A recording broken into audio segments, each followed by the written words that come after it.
walaal haddii aad janalkan ku cusub tahay subscribe inoo saar. waxa waaye dadkan indha yarta waxay sameynayaan dhulka hadday madani ay qorayaan waxay ka sameynayaan inaba waxaan caadiyaan guri ka sameynayaan si u qorayaan. hadda waxaa arkaysaan albaab ayuu meeshaas ka ribiyaa oo ka sameynaya. albaabku markuu sameeyo dhanka kale habeen har iyo habeenba waa shaqeynayaan. waa kana dhankooda dad ka galmaan dhanka kale tadan uu soo baxay waa kana qorayo jaranjaro ayuu halkaas ka sameynaya. waxyaabaha sameynayaan waxa waaye dhulka waxay ka qorayaan ay guri ka sameynayaan. waa ka jaranjarada sameynayo hadda meeshan wuxuu ka rabaa meel baraaga oo lagu dabaasho. meeshaas dabadeed haddana wuxuu sameynayaa jaranjaradii oo qoraya labada dhinac meel oo jaranjarada laga soo kori karo ka sameeyay. meeshan haddana simaya oo qoraya waa ka guri aan inaba caadihan ayuu kusoo saaray.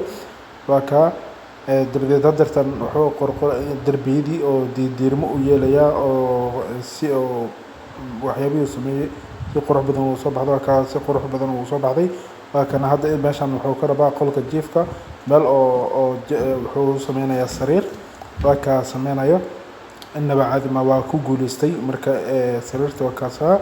dabadeed haddana wuxuu qorayaa meel baraagta dad uu sameynayay oo wuxuu u sameynayaa meel oo sariir oo markuu dabaasho oo ku nasanayo. meeshan waa ka sameeyay waa ka barabeynaya oo jirtay.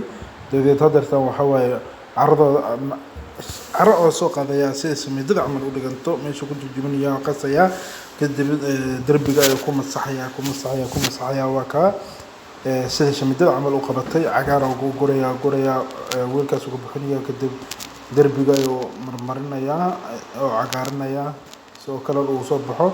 weelkan wuxuu ku qasaya caro guduud dabadeed darbiga diirmo guduud u yeelaya hoos wato cagaar ka dhigayay. hadartan coos oo